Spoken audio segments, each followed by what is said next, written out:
Very good evening again, and so nice to see you all. And thank you for sharing such good things. Okay, I'll just share one this thing. Okay, I welcome you again from Svikriya Foundation and Child Rehab Center. So, as you know, we are in the series of Empower that is by CRC, and I'm very much lucky to present this in front of you for our all parents. So I just wanted to introduce Nick as I'm a part of SNCC and I'm the mother first. I'm the mother of two kids on spectrum, but I always feel lucky to have them because they gave me the purpose of all my life. So I've founded this SNCC and I'm the managing director of this.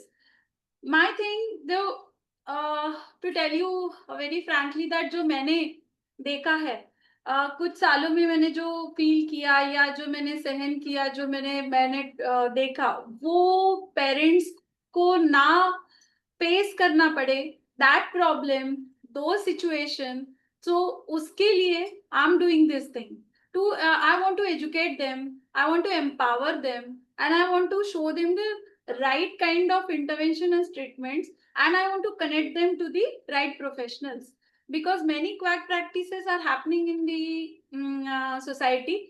You can see कि autism कहते ही बहुत सारा material आ जाता है सामने और वहां पे कुछ कमी नहीं है हमें मटेरियल की या फिर doctors different kind of doctors I would say कि एक इंस्टाग्राम डॉक्टर फेसबुक डॉक्टर्स आ जाते हैं उसमें बोलने के लिए सो ये सारे क्वैक प्रैक्टिसेस रोकने की I am doing my bit for the society so I want to sensitise and educate society about it so that जो मुझे मिला है peace of mind satisfaction and the positive effect on my children that thing I wanted to give you. That's why I invited CRC to have this series with us. So for that we are running various awareness program, parent empowerment program, and a lot of community support from our SNCC side. So today we are here for autism treatment, communication and sensory issues. So सबको पता ही है communication and sensory issues ये दो चीजें कितनी important है एक parent के लिए जिनको बच्चे को autism diagnose हुआ है. Because my 14 years gone into this only, so I know कि उसका pain क्या होता है. So I want you to get connected to these things and to learn things so that you can treat or you can take your kids to the independence.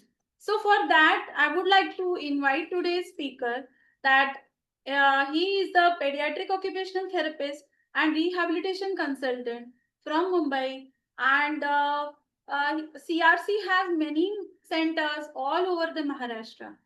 Also, he has more than 18 years of experience in pediatric rehabilitation.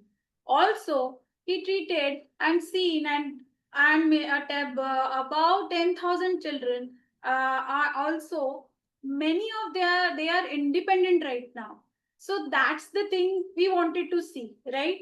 Because he has been working with an intention and integrating our children in the mainstream society. वही चाहिए सबको right हमारे बच्चों को society में integration चाहिए and that's his motto and intention, so I have got connected to that intention only.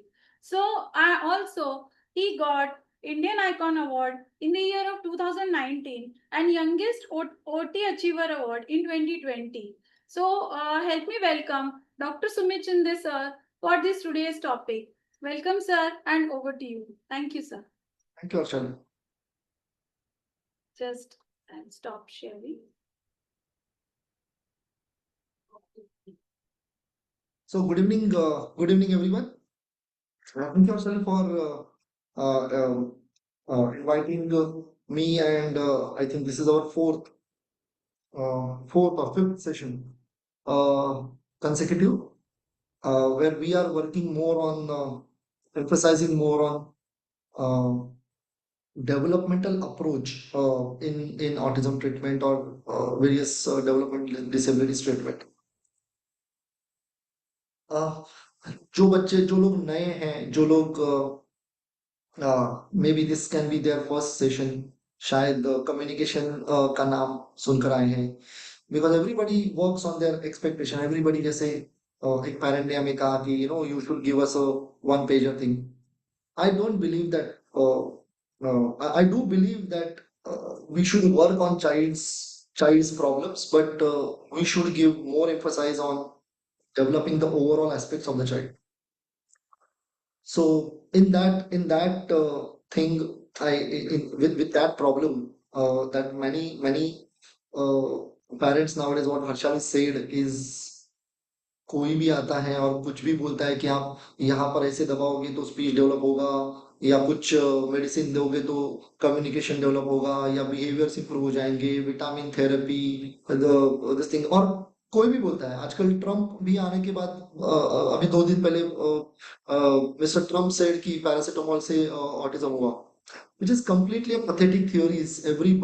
Uh, everybody is putting there some kind of a help or some kind of a thoughts and some kind of a ideas without actual having experience, knowledge, ethical knowledge, in the field. Nowadays open social media is so much open that we don't know what is authentic and we don't know what is not authentic, and what is good and what is bad, or what is really going to work and what is not going to work for our kids. So uh, when Harshali approached me, so I thought, let's give a particular perspective. So first 3 sessions we discussed more about what are the different treatment models are available, ethical models are available in the society which are done by professionals. उसमें सबसे पहले model हमने बहुत कहा था कि maintenance model. Maintenance model is all about working only on dysfunctions. Parent का perspective होता है कि इसके बिहेवियर कम होना चाहिए, नहीं तो हमारे घर में बहुत ज्यादा प्रॉब्लम होता है। Second model we discussed about training model, कि बच्चा स्कूल में नहीं बैठ रहा है तो उसको सिटिंग टॉलरेंस सिखाना है, सिटिंग टॉलरेंस सिखाना है, राइटिंग नहीं करता तो राइटिंग सिखाना है। तो जो वो बच्चा नहीं कर रहा है वो सिखाने के लिए ट्रेनिंग मॉडल यूज किया जा रहा है। And third model is used is a developmental approach model, जिसमें ओवरऑल डेवलपमेंट का, जो वो बच्चा लाइक टिपिकल ह्यूमन बीइंग का डेवलपमेंट जब होता है तो बच्चा उस डेवलपमेंटल स्टेज में कहाँ पर, एंड अंडरस्टैंड करना है कि वो स्टेज में क्या डिस्फंक्शंस है, वो स्टेज में क्या डेवलपमेंटल एस्पेक्ट्स है, and then enhancing that child from there is a developmental approach. ये तीनों भी approach professionals are using, but most of the time you know जब आप मेंटेनेंस अप्रोच किसी माइल्ड बच्चे के लिए यूज करते हो, या ट्रेनिंग अप्रोच किसी माइल्ड बच्चे के लिए या मॉडरेट बच्चे के लिए यूज करते हो, then the child from a mild stage to this thing becomes stuck, because these two models, a training model and a maintenance model, mainly works on parents expectations, कि पेरेंट का जरूरी है कि बच्चे ने बोलना चाहिए, ओके, पेरेंट का जरूरी है कि बच्चे ने स्कूल में जाके बैठना चाहिए, पेरेंट को जरूरी है कि वो बच्चा फ्लैपिंग करता है तो उसने फ्लैपिंग कम करना चाहिए। नाउ जरूरी, definitely parent is having some kind of a issue, parent को कुछ इशू है, पेरेंट को स्ट्रेस है कि बच्चा ऐसा क्यों बिहेव कर रहा है, दूसरे बच्चे को कंपैरिजन में क्यों नहीं कर रहा है, एंड दैट्स व्हाई पेरेंट अर्ज प्रोफेशनल्स कि आप इसके ऊपर काम करो।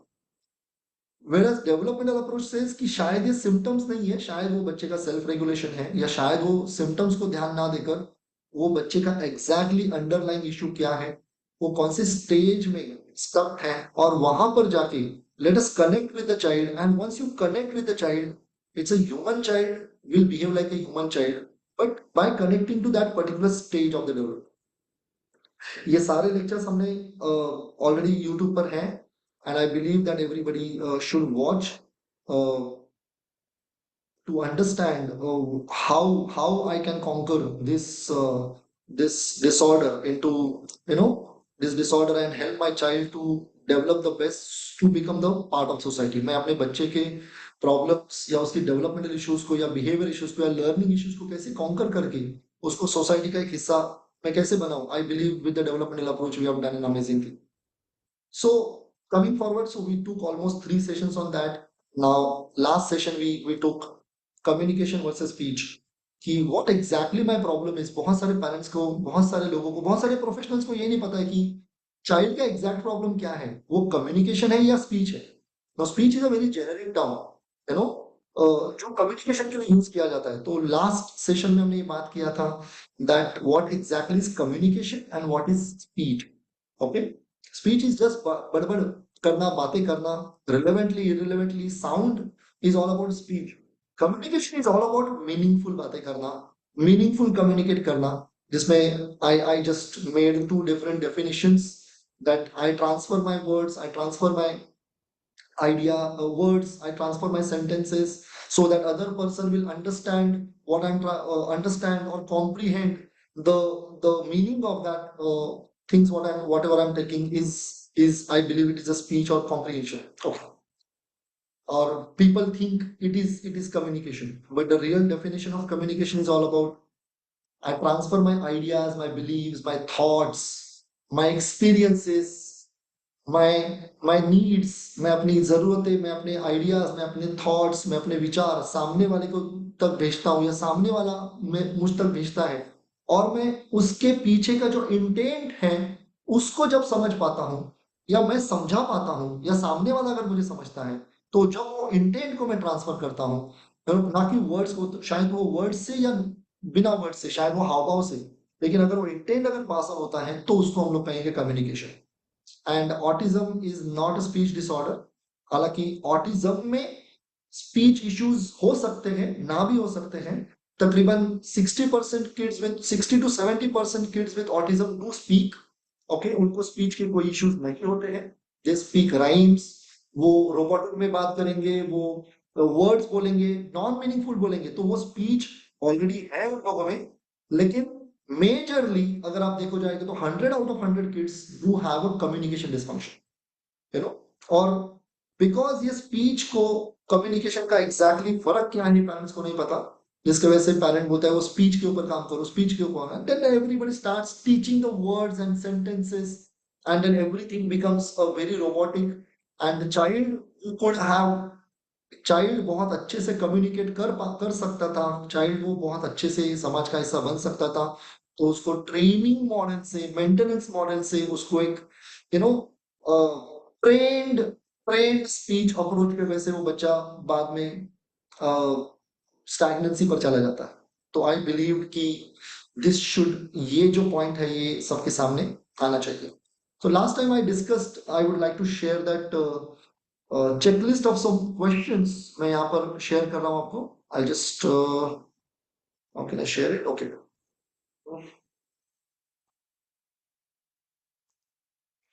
Yeah. Okay. So this is the questionnaire which I discussed. I come to the topic on sensory issues and communication, but this is more important कि exact मेरे बच्चे का issue क्या है और मैं किसके पीछे हूँ। और एक parent को आईना देखना जरूरी है कि what kind of an approach I'm using on a child, है ना। तो ये क्वेश्चनर मैंने लास्ट टाइम डिस्कस किया था। ये क्वेश्चनर ऑलरेडी यूट्यूब पर जो हमारा लेक्चर है उसके ऊपर ऑलरेडी है। You can take down your notes and write down the answers कि majorly what exactly I am working upon. Okay, शायद बच्चे का स्पीच है लेकिन फिर भी मैं उसको ट्रेनिंग के पीछे पढ़ रहा हूँ, या शायद मैंने ऑटिज्म को अगर काम करना है तो मैंने कम्युनिकेशन के पीछे पढ़ना चाहिए। वो नहीं भी बोलेगा तो भी वो समाज का हिस्सा बनेगा अगर उसके कम्युनिकेशन पर मैं काम करता हूँ।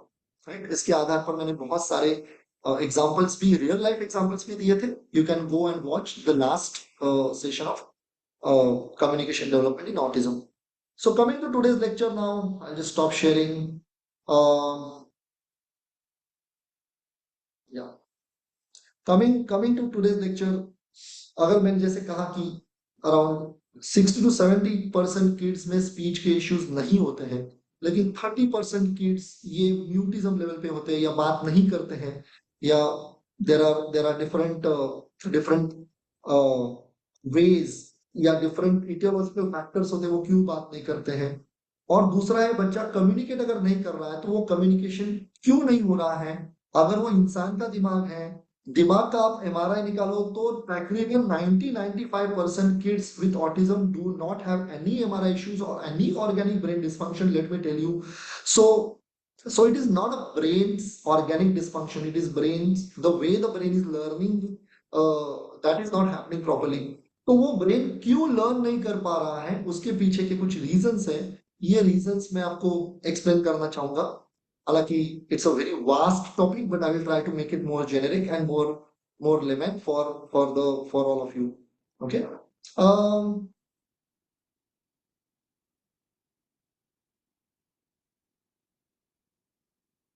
सो सबसे I would like to share.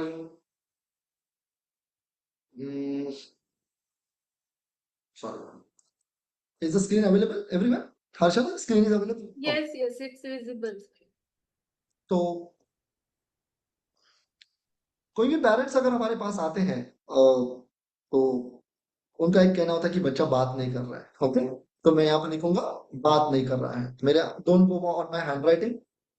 My handwriting on the screen is not that great.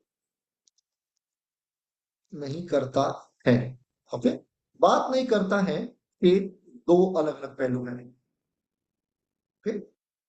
पहला पहलू है स्पीच डेवलप नहीं हुआ है, इज नॉट डेवलप. दूसरा पहलू है communication he not is not develop.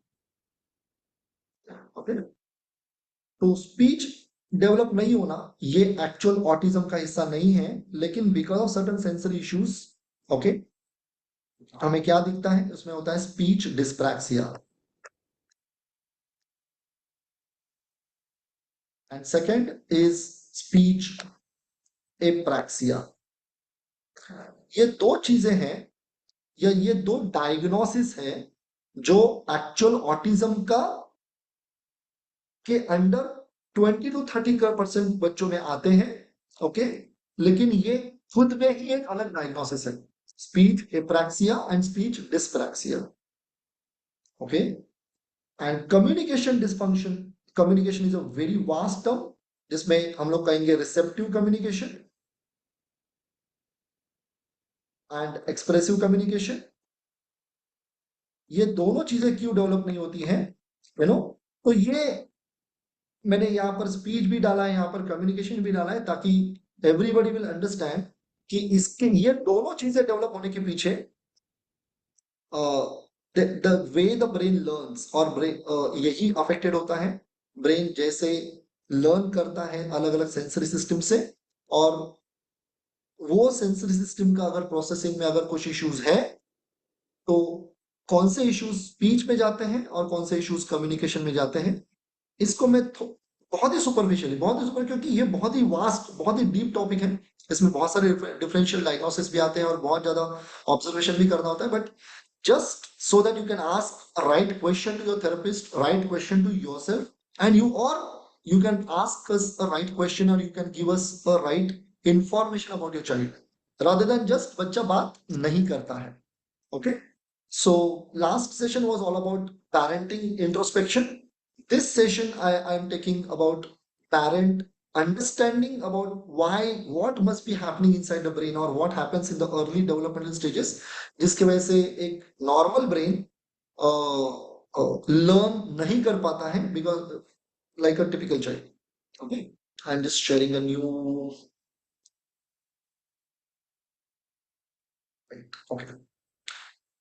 सो मैं आता हूं सबसे पहले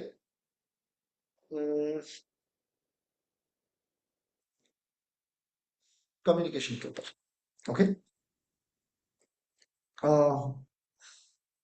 I'm going to take 3 sessions on the communication development. जिसमें developmental approach I'm going to take at the last. लेकिन I'm just going to make you all understand कि what are the different reasons behind speech and communication जो sensory processing की वजह से especially in autism develop होते हैं या affect होते हैं. तो सबसे पहले हम लोग देखेंगे communication dysfunction. Communication dysfunction majorly हमें दिखाई देता है अफेक्टेड सेल्फ रेगुलेशन. दूसरा होता है अराउजल डिस्फंक्शन. तीसरा है अफेक्टेड सोशल इंटरेक्शन। ओके, और चौथा है lack of opportunities. So communication dysfunction किसके वजह से होता है? Affected self regulation, arousal dysfunction, affected social interaction and lack of opportunities. Lack of opportunities बहुत अलग अलग तरीके के हो सकते हैं। ओके, या ये तीनों के वजह से भी बिहेवियर आने की वजह से पेरेंट्स बच्चे की तरफ वो अपॉर्चुनिटीज क्रिएट नहीं कर पाते हैं। ओके, सो ये तीनों को अगर मैं समराइज करना चाहूंगा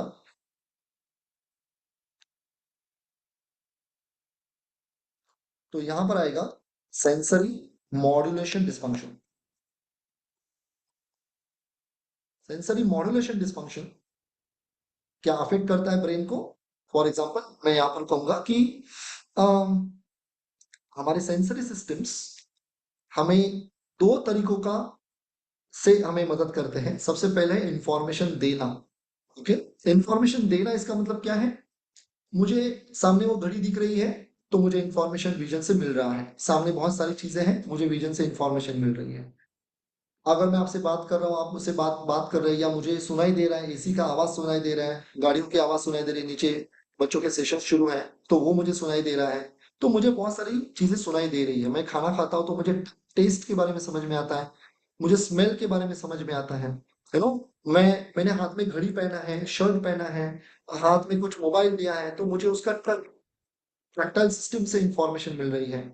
हाँ, मैं चेयर पर बैठा हूँ, थोड़ा सा चेयर का राइट साइड का बैलेंस मुझे लग रहा है कम है, तो इसलिए मुझे शायद वो बैलेंसिंग की इंफॉर्मेशन मिल रही है कि how I can sit straight.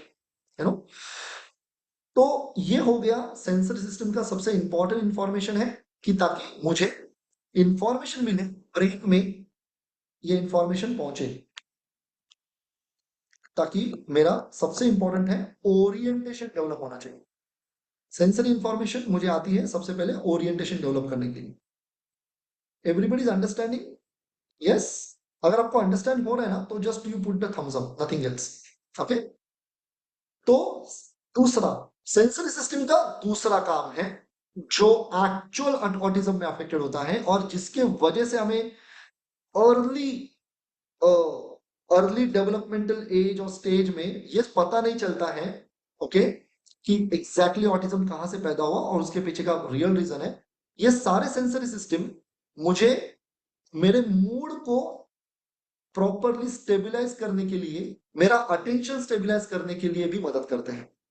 You know, ताकि फॉर एग्जांपल आंखों का काम क्या है? देखना, ताकि मेरा ओरिएंटेशन डेवलप हो जाए। लेकिन अगर मैं यहां पर कहता हूं कि आंखों के वजह से मेरा मूड, जो मैं देखता हूं या जितनी लाइट आती है उसके वजह से वो लाइट है वो एक अलग सेंटर तक चली जाती है और वो सेंटर मेरे मूड को रेगुलेट करता है। फॉर एग्जाम्पल ऐसे आप में से कितने सारे लोग हैं, आई am just stopping sharing here, या तो ऐसे कितने सारे लोग हैं जो रात को अगर कोई भी लाइट शुरू करता है तो ऐसे चिड़चिड़ा बनाता है, अरे किसने लाइट चालू किया, मुझे अभी नींद आई थी। कितने जन को ऐसे लगता है? Just raise your hand. कितने जन को लगता है कि बीच में कोई भी, you no my husband comes at night and he he puts the light. उसको पता है कि रात को मेरे को ना गुस्सा आता है, कोई भी लाइट चालू करे आंखों के ऊपर सीधा लाइट आता है, and tired the whole day, मैं काम कर रही हूँ उसकी वजह से। या एंड शायद हस्बैंड सोया है, दिन भर ड्यूटी करके आया है और रात को आप काम करके, या बच्चा लाइट लगा देता है, तो कोई तो मेहमान आया लाइट लगा देता है, किसने लाइट लगाया, something like that, you know. So या सो इसका मतलब सेंसरी सिस्टम का दूसरा काम क्या है? हमारे मूड को रेगुलेट करना। ओके, मूड को स्टेबलाइज करना। ओके, कितने जन को लगता है कि शादी ब्याह में जाना बहुत मजा आता है, और कितने जन को लगता है कि शादी ब्याह में जाना मुझे बिल्कुल पसंद नहीं है, अननेसेसरी इतना आवाज आता है। लेकिन वो क्या है ना, वो मेरे रिश्तेदार की शादी है या बीबी के भाई की शादी है, बीबी के चचेरे भाई की शादी है, इसलिए जाना पड़ा है। तो बहुत ज्यादा ये होता है, बहुत ज्यादा लोग, मुझे आवाज का परेशानी होती है। तो इसको हम लोग कहेंगे self regulation, you know, because sensory systems हमें हमें इंफॉर्मेशन की तो देती है, लेकिन वो दूसरा काम होता है सेल्फ रेगुलेशन। तो कभी कभी कुछ लोगों के लिए यह सेल्फ रेगुलेशन विजुअल हो सकता है, ऑडिटरी हो सकता है।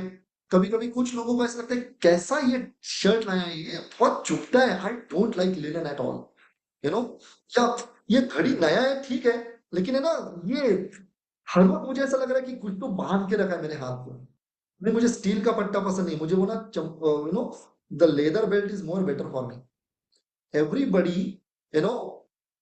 और जब ये सेल्फ रेगुलेशन जब नॉर्मल रहेगा, तब हमारा मूड अगर नॉर्मल रहेगा, mood is not right word, mood is a right word, okay, towards that arousal word. अगर मेरा अराउजल नॉर्मल रहेगा, तो मेरी अलर्टनेस नॉर्मल रहेगी, तब मेरा फोकस नॉर्मल रहेगा। और अगर मेरा फोकस नॉर्मल है, तो मेरा ओरिएंटेशन नॉर्मल होगा। Are you understanding me? Are you getting it? Sensory integration की धज्जियां उड़ गई है पिछले 15 साल में, यू नो, सेंसरी एक्टिविटीज करके। और it's really somebody has to come and explain. वो लोग जो डाल रहे सेंसरी एक्टिविटीज, उनको पकड़ पकड़ के पूछना चाहिए what do you mean by sensory integration. Coming back to the point, जब ये सेल्फ रेगुलेशन, यू नो, अलग अलग सेंसरी सिस्टम से कम ज्यादा होता है, तो हमारा जो अराउजल बैंड होता है, वो अगर चेंज हो गया, तो हमारा ओरिएंटेशन अफेक्ट होगा, यू नो। समटाइम्स ये जो भी सेंसरी सिस्टम इंफॉर्मेशन देती है, ओके, इंफॉर्मेशन तो मिल रही है, लेकिन उसकी वजह से अगर मेरा अराउजल बढ़ रहा है, तो ब्रेन क्या करेगा, ये इंफॉर्मेशन को छोड़ के वो हाई अराउजल के स्टेट में डिस्टेबलाइज हो जाएगा। शायद बिहेवियर्स दिखाएगा, शायद नहीं, डेफिनेटली बिहेवियर्स दिखाएगा, या हाइपर एक्टिविटी दिखाएगा, या सबसे इंपॉर्टेंट मैं जेनरिक वर्ड बोलूंगा, डिस्ट्रैक्टिबिलिटी। या तो वो फ्लाइट करेगा, या तो वो फाइट करेगा। या तो फ्लाइट करेगा, यानी कि अलग अलग इंफॉर्मेशन पर ध्यान देने की कोशिश करेगा, because too much of information is coming. या वो फाइट करेगा कि मुझे यहाँ पर रहना नहीं है, घर पे चलो मम्मा, मुझे नहीं जाना है यहाँ। और ये कब हो रहा है? शायद 8 महीने के बच्चे में, 10 महीने के बच्चे में, 12 महीने के बच्चे में, 16, 18, 20, 2.5 साल के बच्चे में, ये इतना बहुत प्राइमरी लेवल पे हो रहा है। और वो बच्चा को एक्सप्लेन नहीं कर पा रहा है। शायद वो इरिटेबल कभी कभी होता था, लेकिन अभी उसने इरिटेबिलिटी छोड़ दिया है। लेकिन अभी वो क्या करता है ना, वो कर देता है सिस्टम को, ओके। और जब वो शट डाउन करता है, इसका मतलब उसका orientation is happening at completely zero. और मैं यहाँ पर दूसरा वर्ड बोलूंगा, सेल्फ रेगुलेशन। वो कुछ चीजें ऐसे करता है, या कान पे हाथ डालेगा, या शायद ऐसी आवाजें निकालेगा, खुद की आवाजें निकालेगा, ताकि वो खुद की आवाजों को सुनकर बाहर से आने वाली आवाजों को वो दबा देगा। या शायद कुछ ऐसी चीजों को, हाथ को देखेगा, ताकि दूर से आने वाली ब्राइट लाइट को वो इग्नोर कर देगा, ओके। और उसकी इरिटेबिलिटी को सिर्फ वो कम करने की कोशिश करेगा, लेकिन उस कम करने की कोशिश में उसकी लर्निंग कंप्लीटली अफेक्ट हो जाएगी। और ये मैं बोल रहा हूं बहुत ही प्राइमरी स्टेज ऑफ ऑटिज्म। और जब ये सेल्फ रेगुलेशन अफेक्ट होता है, तीसरी चीज आती है, ओके, वो है अफेक्टेड सोशल इंटरैक्शन। अगर मुझे आवाजें पसंद नहीं है, अगर मुझे टच पसंद नहीं है, अगर मुझे शायद मूवमेंट पसंद नहीं है, अगर कोई भी मुझे पास में लेता है वो पसंद नहीं है, ओके। या अगर मुझे हाइपर एक्टिव क्या है, ये बहुत सारी चीजें, यू नो, उसके वजह से मैं सबसे पहले चीज करूंगा कि लोगों से दूर रहने की कोशिश करूंगा। और जितने भी सारे बच्चे हैं जो पहले इंटरैक्ट कर रहे थे फिजियोलॉजिकल नीड्स के वजह से, खाना है, पीना है, बेसिक नीड्स है उसके लिए, और कुछ ब्रेन की फिजियोलॉजिकल डेवलपमेंट हो रही थी 12 महीने तक, 16 महीने तक, 18 महीने तक। और उसके बाद वो बच्चे के सेंसरी होता है, वो बच्चा इरिटेबल होता है, तो एक बीच में 4 से 6 महीने का टाइम होता है। शायद एक कोई तो छोटी सी बीमारी होती है जिसके वजह से उसका मॉड्यूलेशन बहुत ज्यादा अफेक्ट हो जाता है, और वो बच्चा कंप्लीटली स्लिप कर देता है ऑटिज्म में। Are you understanding me? मैं ये बहुत बहुत बेसिक, बहुत जो एक्चुअल सेंसर इंटीग्रेशन है उसका क्रक्स मैं आपको आपकी तरफ लेकर आ रहा हूं। तो प्रॉब्लम सोशल इंटरेक्शन नहीं है, प्रॉब्लम क्या है, वो बच्चा इंटरेक्ट नहीं करना चाहता क्योंकि उसके अराउजल को वो इंटरेक्शन मदद नहीं कर रहा है, या वो सेल्फ रेगुलेट नहीं हो पा रहा है। अब इसमें कुछ सेंसर इंडिकेशन के कुछ इंटरनल डायग्नोसिस है, शायद टैक्टाइल हाइपर सेंसिटिविटी हो सकती है, शायद ग्रेविटेशनल इनसिक्योरिटी हो सकती है, शायद विजुअल हाइपर सेंसिटिव हो सकती है, ऑडिटरी हाइपर सेंसिटिव हो सकती है, बहुत सारे एस्पेक्ट्स हो सकते हैं। ओके, जिसके वजह से वो बच्चा खुद को रेगुलेट नहीं कर पाता, और वो ना रेगुलेट होने की वजह से वो बच्चा कंप्लीटली उसकी जो लर्निंग फेज है, ब्रेन तरफ आने वाली जो इंफॉर्मेशन है वो कम कर देता है। ये एक दिन की बात नहीं है, ये बहुत सारे दिनों की बात है, कुछ महीनों की बात है। And then the brain stops learning and completely goes in a regression phase. I hope everybody is understanding me. Are you understanding? Guys, use the chat box actively. Yes, no, something. Yes. या सो और ये चीज हमें दिखाई नहीं देती क्योंकि बच्चे की इरिटेबिलिटी की फेज जो है ना, वो शायद 2 मिनट से शायद 20 मिनट तक होगी, और हमें लगता है कि अरे उसको भूख लगी है इसलिए वो रो रहा है, अरे उसको नींद नहीं आई ना, 2 दिन नींद नहीं किया इसलिए रो रहा है, अरे 2-4 दिन पहले बुखार आया था उसने। वो हमें समझ में नहीं आएगा कि वो बच्चे की फ्लाइट एंड फाइट कंडीशन, क्योंकि वो बहुत सबकॉन्शियस होती है। क्योंकि 0 से लेके 2.5 साल तक, 3 साल तक हमारा जो ध्यान होता है, वो ध्यान एक्चुअल हेल्थ की तरफ होता है बच्चे के, ना कि डेवलपमेंट की तरफ होता है। तो many parent comes to me कि स्टार्टिंग में ना वो थोड़ा सा प्रीमेच्योर था, या उसको ना हर्निया था, या कुछ इंटरनल मेडिकल कंडीशन थी जिसके वजह से प्रोलॉन्ग्ड प्रोलॉन्ग्ड क्या बोलते हैं उसको, हॉस्पिटल स्टे था।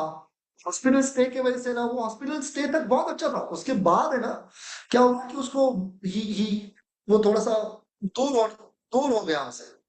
एंड देन उसकी डेवलपमेंट जो एक पीक पर थी, वो all of a sudden stagnant हो गया, उसके बाद नीचे हो गई।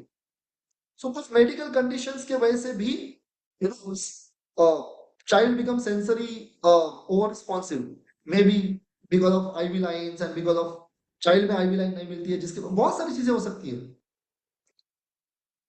तो कुछ बच्चों के लिए मेडिकल कंडीशन से आया हुआ मॉड्यूलेशन डिस्फंक्शन हो सकता है, कुछ बच्चों में इंटरनल ही सेल्फ रेगुलेशन अफेक्टेड होने की वजह से हो सकता है, कुछ बच्चों में gravitation insecurity is all about, मेरे कान के पीछे ब्रेन में एक एरिया है वेस्टिबुलर एरिया, और वो मुझे, जैसे मैंने पहले बोला ना कि अगर मेरे चेयर का राइट साइड थोड़ा सा वीक है, तो मेरा ब्रेन ऑलवेज अलर्ट फेज में है कि राइट साइड को बैलेंस करना है नो, और उस बैलेंसिंग को करना, इसका मतलब that is all about vestibular area. लेकिन हर एक सेंसरी सिस्टम का काम सिर्फ एक नहीं होता, वो इतना जटिल होता है, एक दूसरे के ऊपर आधारित होता है।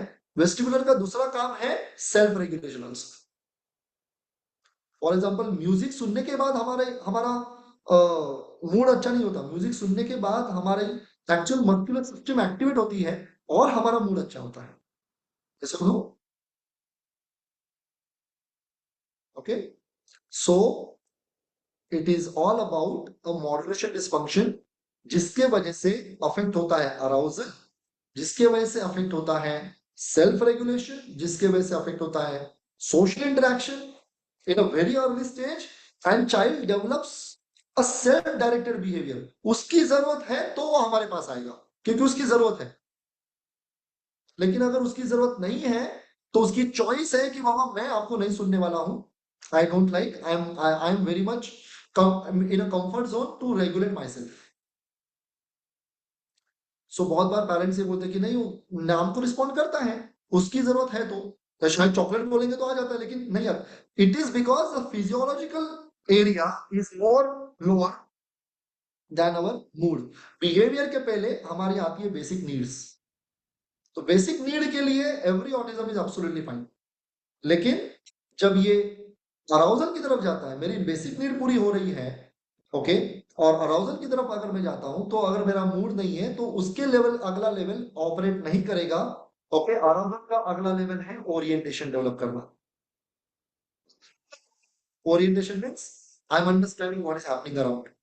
कौन बैठा है, व्यक्ति, वस्तु, जगह, प्राणी, देखकर, सुनकर, टच करके, टेस्ट करके, स्मेल करके इंफॉर्मेशन को ब्रेन गैदर करता है। कभी when your arousal is at a normal stage.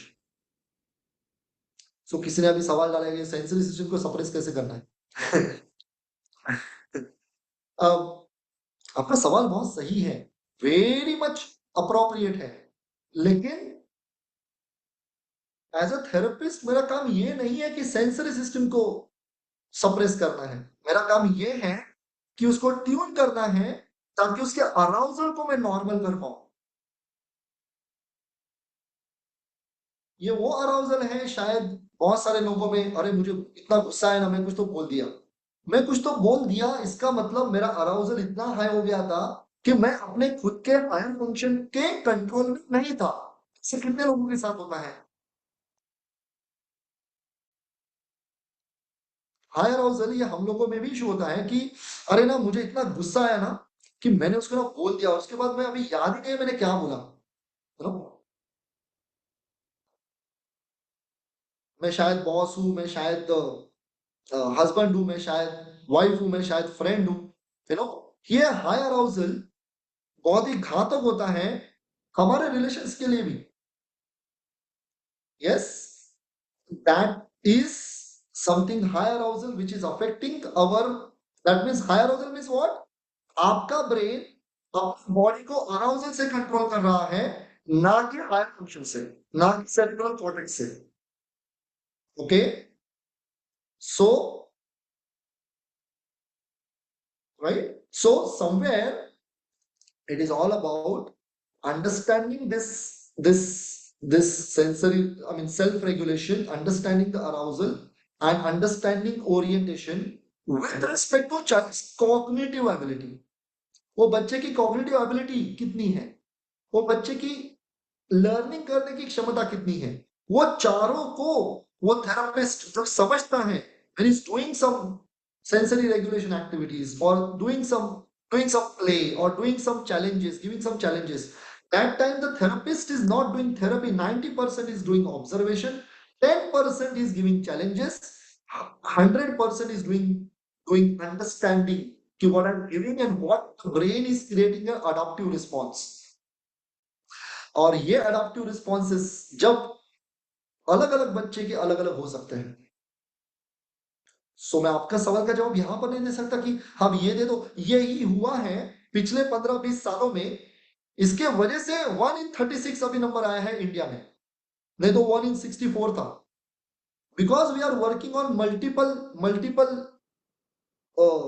You know what we say permutation and combinations and multiple activity approach, that is I call as a maintenance approach, which takes nowhere to us. If you're asking me the same question, I'm really sorry to say, because every child is different. Some child may have a tactile hypersensitivity, some child may have a gravitational insecurity, some child may have a auditory hypersensitivity, some child may have a vestibular, sorry, visual hypersensitivity.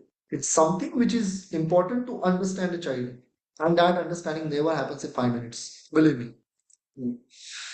I have seen more than 10,000 kids, but yet I'm not sure that I can do it in 5 minutes. Okay. So autism diagnosis is very simple to see. Child is not talking and all these things. But autism treatment is difficult because we don't want to see the autism. What we want to see is the child behind autism who's not able to regulate self, who's not able to create a right consciousness, create a right self-regulation, and that's why the learning is not happening. Are you all getting me? Yes. मैं इसके बारे में और थोड़ा सा information देता हूं so that you will understand about yourself first. अगर मैं 6 बजे उठता हूं सुबह, ओके, और मैं 10 बजे काम पे जाता हूं, 10 बजे मेरा I start working at 10 o'clock, okay. So 6 बजे से तकरीबन 6:30 बजे तक आई एम अवेक, मैं जगा हूं, लेकिन मैं फिर भी अभी अभी भी बेड में हूं। तभी अगर कोई भी एक मेरा थेरेपिस्ट आता है और सर कंसल्टेशन है, आपको कंसल्टेशन लेना है, do you think I can take this consultation? I mean, I have very much experience. I have 17 years of experience. I can diagnose the child. I can very much, very easily, I can understand the child. I'm very well respected. Everybody knows my knowledge, everything. But do you think that I can take that consultation? Yeah, Harshali comes and says, वो ना communication का lecture आपको लेना है अभी 6 से 6:30 के बजे. Can I take that lecture? Nobody in the world can take. Because 6 से 6:30 बजे तक मेरा अराउजल अभी तक मैंने ऑप्टिमम लेवल पे नहीं गया हूं। अराउजल क्या है? जस्ट मैं जगा हूं, मुझे आवाजें आ रही हैं, मेरी बेटी जा रही है स्कूल के लिए, स्कूल की बस की फोन आया है, बस आ गई है, वो अभी तक नीचे नहीं गई है, यू नो, मैं कुक इज सेइंग कि आज को खाना बनाने के लिए क्या बनाना है, सुनाई दे रहा है, लेकिन मैं रिएक्ट नहीं कर रहा। तो that is called the low arousal state. अभी तक मैं ऑप्टिमम में नहीं आता, तो मैं अराउजल डेवलप करने के लिए क्या करता हूँ? आई गेट बाथ, मैं नहाता हूँ, उसके बाद थोड़ा सा एक्सरसाइज करता हूँ, ओके, या थोड़ा सा बाहर चल के आता हूँ, म्यूजिक लगती है, बात करता हूँ लोगों से, यू नो, कॉफी लेता हूँ, बहुत सारी चीजें मैं, बाहर के एजेंट्स को मुझे मदद करते हैं या इंटरनल एजेंट्स मुझे मदद करते हैं मेरा अराउजल को लेवल करने के लिए। उसके बाद मैं फोन करता हूँ मेरी उस ब्रांच के रिसेप्शन को कि बाबा आज क्या है बताओ मुझे, what is this thing sir, इतने एक्सपर्ट्स ओपिनियन है सर, इतने कंसल्टेशन है सर, ये आपके इतने रिव्यूज है, एंड सर ये आपकी मीटिंग है टीम से कि about about you know any query ending sessions है। Then I start, that means एक है लोअर अराउजल, उसके बाद मैं सेल्फ रेगुलेट करता हूँ खुद को विद माय कॉन्शियस माइंड कि हाँ मुझे आज काम के लिए जाना है, ओके। तो वही संडे होता कि क्या मैं 6:30 से बजे 6 से 7 बजे या 8 बजे में रेडी हो जाता? और मैंने फिर थिंक कि मैं झट से रेडी हो जाऊंगा, या क्या करता अगर वो संडे है कुछ काम नहीं है, तो क्या मैं वो टाइम फॉलो करूंगा? Definitely no, definitely no. शायद 6 बजे मैं उठ गया हूँ, लेकिन कभी 10:30 बज गए समझ में नहीं आया, वैसे ही पड़ा बेड पर, okay, but I am not in a best consciousness, I am not in a best arousal, और मैं बोलता अरे यार आधा तो संडे चला गया, right? That is called as a low arousal, okay, because मेरे mind, my higher functions told me today nothing is there. Now this is happening about my own as a typically person, okay, uh, typically developing person, थोड़ी सी मैं खाली हूँ, लेकिन थोड़ा सा मैं typically बोल सकता हूँ, लेकिन यहाँ पर मैं, मेरा खुद का सेल्फ रेगुलेशन अपने खुद के हाथ में है। मुझे जब लो लगता है तब मैं म्यूजिक सुनता हूँ, मुझे लो लगता है तो मैं बाहर जाके चल के आता हूँ, मुझे लो लगता है तो मैं किसी से बात करता हूँ, मुझे लो लगता है तो मैं you know I go for massage, I go for this thing, किसी को लो लगता है तो वो शॉपिंग के लिए जाता है। हमारा सेल्फ रेगुलेशन हमारे हाथ में है, लेकिन ऑटिज्म बच्चे का, ओके, सेल्फ रेगुलेशन वो उसके हाथ में नहीं होता है। वो क्यों नहीं होता है? क्योंकि उसका मॉड्यूलेशन उसको खुद को करना नहीं आता है, and that working on that modulation is a sensory integration therapy, okay, and every child is different. Sometimes we have to give a kind of challenges with respect to you know ball exercises, you know, sometimes we have to give challenges with respect to swing, sometimes we have to give challenges with respect to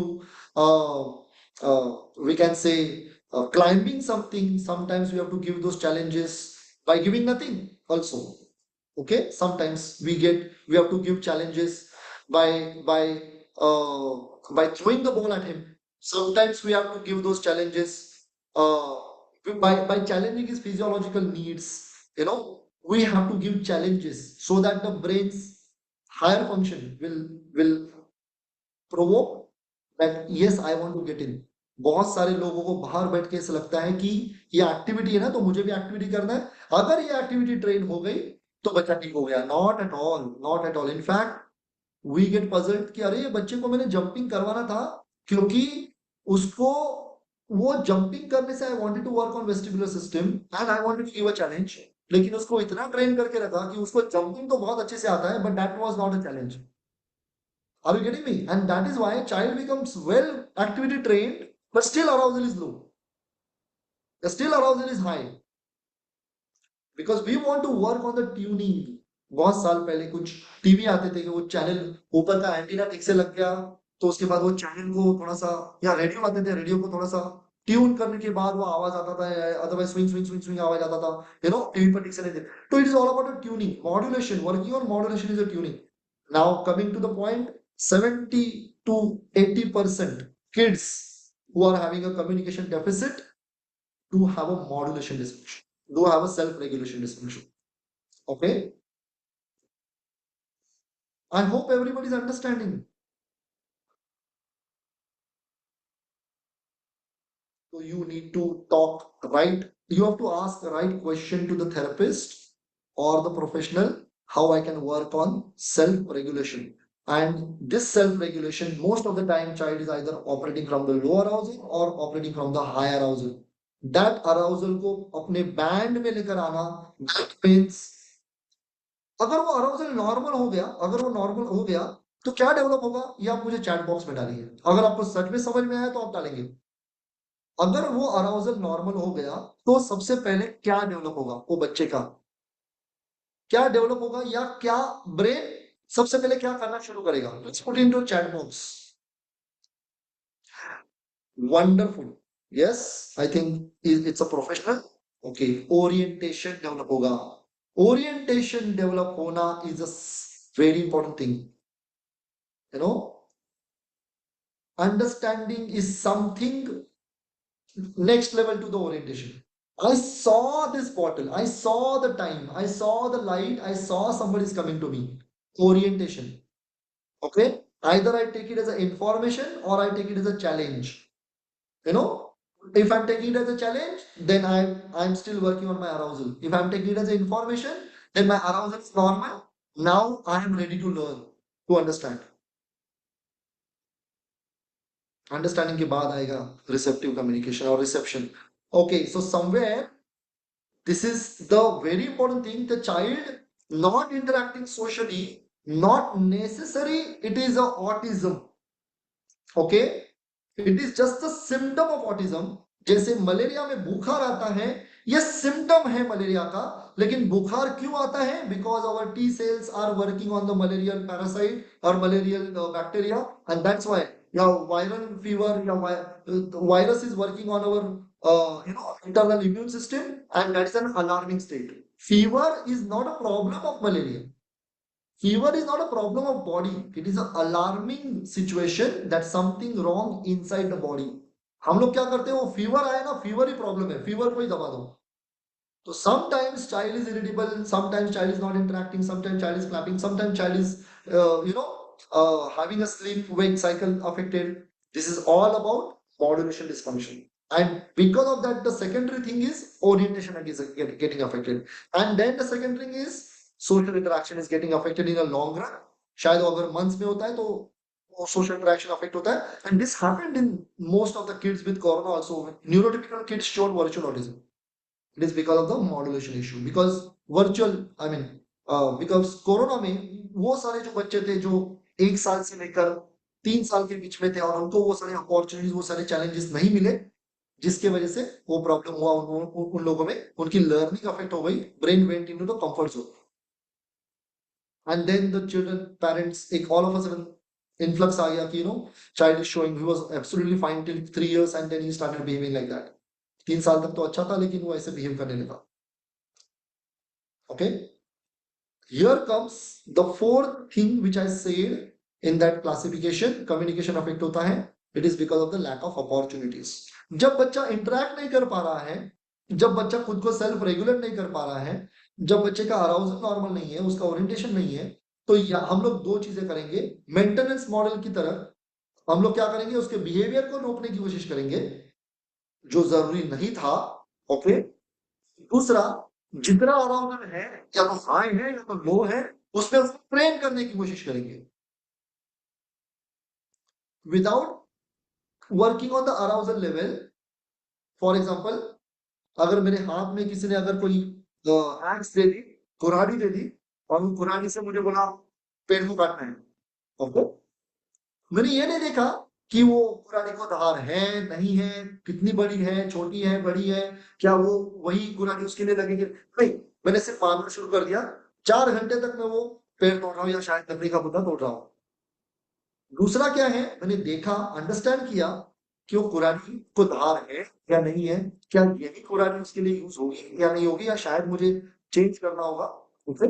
और मैंने अगला आधा घंटा उसके उसको धार करने के लिए, उसको अंडरस्टैंड करने के लिए ये किया, असेस करने के लिए यूज किया। तो बिलीव मी, मुझे 2 घंटे नहीं लगेंगे, मुझे अगले आधे घंटे में ही, by using right evaluation techniques, by using right treatment approach, I think my job will be done very effectively in 1 hour itself. तो इसीलिए मैंने अ, अ, जो ट्रीटमेंट मॉडल्स बोले हैं, maintenance approach, training approach is all about without understanding the child's arousal, you are trying to work on a child, and there the therapy or the treatment becomes years and years and years and years, you know. So somewhere if the child is very severe, it's very difficult. आज हमने एक baby को देखा, I saw the child is very severe, वहां पर शायद मैं maintenance approach में जाऊंगा वो बेबी के लिए, मैं वहां पर डेवलपमेंटल अप्रोच में नहीं जाऊंगा, मैं वहां पर मेंटेनेंस अप्रोच में जाऊंगा। शायद वो बेबी बहुत बीमार है इसलिए वो शायद बेड पे सोया था, I will not be judgemental कि वो बेबी को ऐसा ही है और ऐसे ही करूंगा, मुझे लगा कि वो बेबी थोड़ा सा सीवियर है, तो उसके ऊपर मैं मेंटेनेंस अप्रोच करके at least I will try to make him more independent inside the house. शायद वो बेबी बहुत ज्यादा डायनामिक भी हो सकता है, शायद वो बीमार है, आंखों की प्रॉब्लम है, इसलिए वो हो सकता है, but I need to get more and more information about that child, unless without understanding evaluating the child, if I say something that means I'm going to waste the important time of that child development. So this is all about sensory modulation या arousal या affected self regulation is taking the child away from parent, away from society, away from play, away from orientation, away from reception. Everybody wrote very rightly, and that is how the outcome is what? Affected communication. I hope everybody understood. So I think I will stop here. Okay, and we can take few questions. I'll come to the speech part next time. I think it's not so simple to work, हाँ चलो ये ले लो, हाँ चलो अभी speech के बारे में बोलते हैं, अभी communication. No, I don't think so that I'm supposed to be that impulsive to, to talk. So let's digest this. My child is not communicating is a symptom. My child is not interacting is a symptom. Child is irritable is a symptom. My child is walking on his toes is a symptom. My child is not giving eye contact is a symptom. My child is not talking is a symptom. Okay, these are symptoms. Do not try to work on the symptoms. They are the path. ये path है, ये roads हैं जो हमें बताते हैं, जब अगर ट्रीटमेंट सही है तो फीवर चला जाएगा, अगला ट्रीटमेंट सही है तो तो तो जो लोअर इम्यूनिटी वो ठीक हो जाएगी, अगर ट्रीटमेंट सही है तो मलेरिया की रिकवरी अगले 4 से 6 दिन में हो जाएगी, अगर ट्रीटमेंट सही है तो मेरा जो हेल्थ है वो जब से रिकवर हो जाऊंगा, और शायद 3 से 4 से 5 दिनों में मैं अपने स्कूल में चला जाऊंगा, मैं शायद अपने काम पे चला जाऊंगा। लेकिन अगर मैं सिर्फ फीवर को काम कर रहा हूँ, या शायद हेडेक हो रहा है तो हेडेक को काम कर रहा हूँ, फीवर को काम कर रहा हूँ, हेडेक के ऊपर काम कर रहा हूँ, तो शायद ऐसे हो सकता है कि पिछले 12 दिन से उसका भी फीवर आ रहा है जा रहा है, फीवर आ रहा है जा रहा है, उसका सर ये है, अभी वो उल्टी भी करने लगा है, तो that means it is more of a maintenance approach, you are just working on the symptom. वैसे ही बहुत बार ऑटिज्म में होता है कि पीपल वर्क ऑन सिम्टम्स। देखिए गूगल पे हम लोग जो भी पढ़ते हैं, they are the symptoms, they are not actual etiological factors. Okay, etiological factor means what exactly is causing symptom, okay, which is a body's reaction. और दूसरा, what exactly is causing developmental delay because of that underlying issue. If you go deep, you work on the underlying issue, symptom अपने आप कम हो जाएगा, development एक level पे आ जाएगी, and then we can work more towards interacting the child, and communication we can develop, and then child goes to a normal stage of development as per the child's cognition ability. मैं repeat करता हूं, बच्चे का communication भी develop होगा, बच्चे का social interaction भी डेवलप होगा। किसके आधार पर? वो बच्चे का खुद का कॉग्निटिव एबिलिटी कितनी है। जैसे कि फोन में, मैं उसका फोन में ठीक करने के बाद मेरा फोन नहीं चल रहा था, उसमें वायरस आ गया था, तो फोन उतना ही चलेगा जितना उसका रैम है, जितनी उसकी इंटरनल मेमोरी है, उतने ही सॉफ्टवेयर चलाएगा।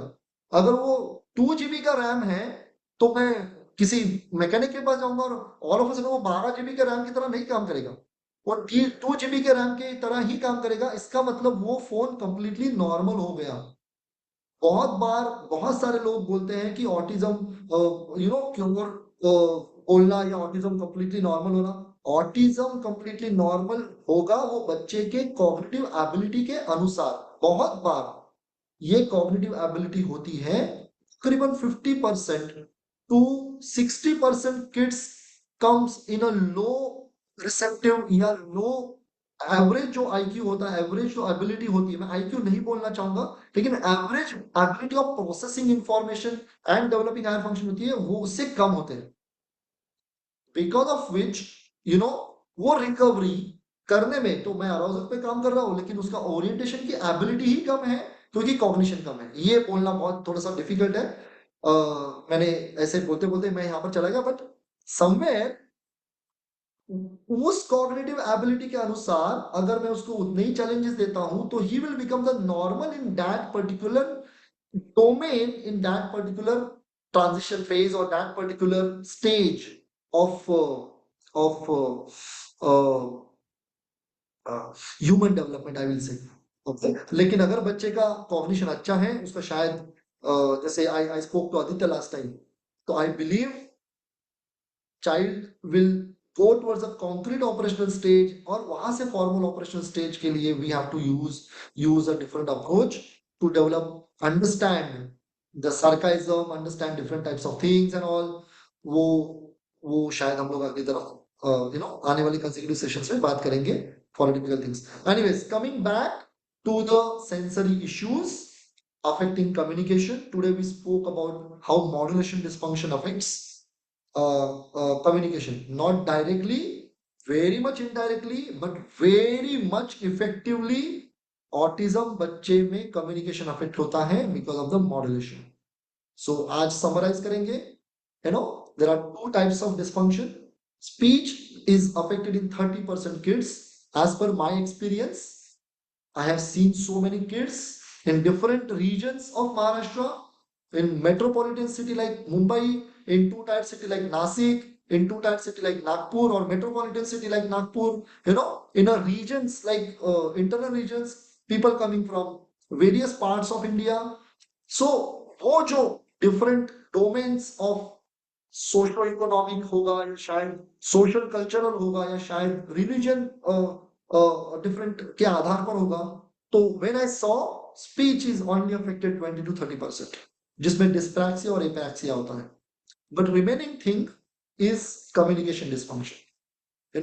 और एंड में मैं एक इंपॉर्टेंट चीज आपको देना चाहूंगा, that is why speech therapist जो इस फील्ड में, एक टाइम था 15 साल पहले, there were many speech therapists were working in this field, in autism field, but nowadays speech therapists don't want to work in autism, yeah, they are not coming in this particular treatment model, because they don't know how to work on arousal, they know how to train, and then that training doesn't give them satisfaction, because only 20 to 30% are speech dyspraxia। तो आप speech therapy के बाद जाके वो बच्चा बोलना शुरू करेगा, लेकिन बच्चे ने बोलना शुरू कर दिया, लेकिन उसके कम्युनिकेशन पर कैसे काम करें? तो कम्युनिकेशन पर कैसे काम हो जाएगा? ट्रेनिंग हो जाएगा। ओके, और वो ट्रेनिंग अगर होगा then it becomes a problem. So somewhere before working on the speech, 15 साल पहले when I was not working with speech therapist and all, and we are nicely working in collaboration. No, speech therapist says no, you speak to Dr. Sumit first. I want the child should be sitting in front of me. Then only I can do the miracle. The child is distractible, child is in the lower arousal, higher arousal. I cannot work on your child. The ethical speech therapist will say this. But if you say that okay, I'm working on ये वाली activity करो, ये वाली activity brush वाली ये करो, vibration दे दो, you know, that is something you're just running around some kind of symptoms, but not actual autism. Okay, so we'll stop here. I will continue this lecture that how speech is affected, what is dyspraxia, what happens in apraxia, and then next उसके भी बाद हम लोग ये बात करेंगे कि what is the developmental stage जिसमें communication actual affect होता है in the brain's developmental stage में. Okay, so we'll stop here. Thank you, Arshali, for calling me on these lectures. I mean, I always think I'm not a good speaker. I can't speak like flamboyant speakers, but I always believe that whatever the learning, whatever my experiences, there are two types of things: evidence-based experiences and experience-based evidences. I always like to speak on evidence-based experiences, which I believe have helped me a lot and helped the parents a lot. सो अगर अगर कुछ किसी को अगर गलत लगता है तो I don't know, but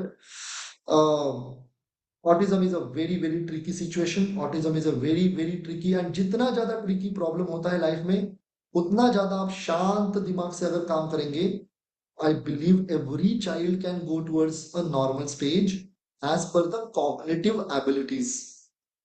thank you. Thank you so much, sir. Thank you so much, sir. Thank you. Sorry. Thank you, Sumit, sir.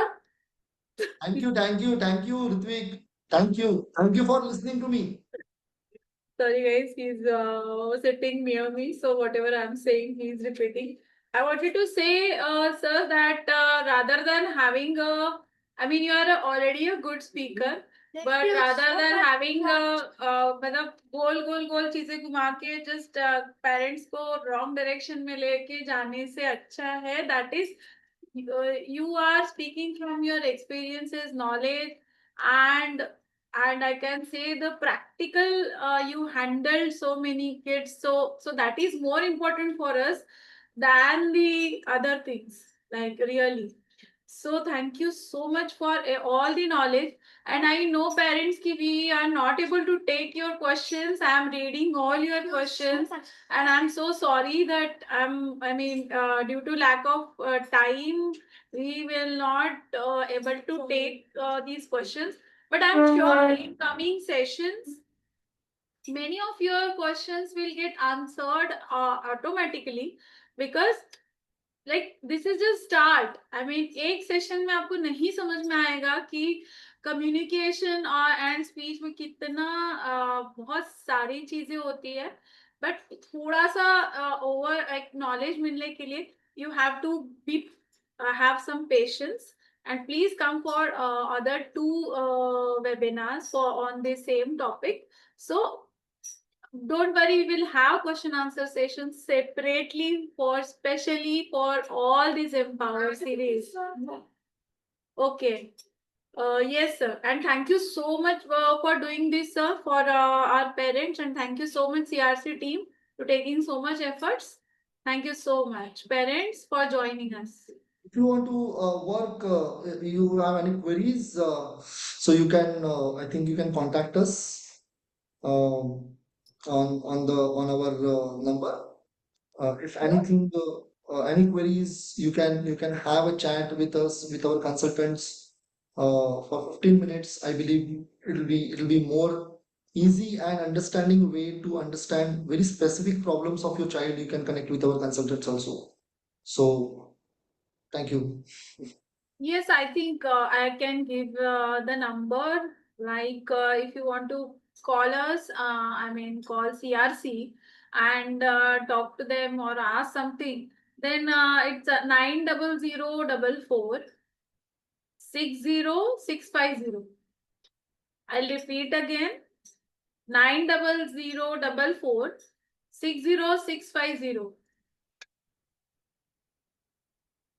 Right? Or you can contact me simply. I'll connect to them. You have my number on Empower. You can connect me, write me directly. I'll give you all the numbers you need. Right? Okay, thank you so much. Thank you so much, sir, once again. Bye bye and good Bye night. bye. Happy weekend. Thank you.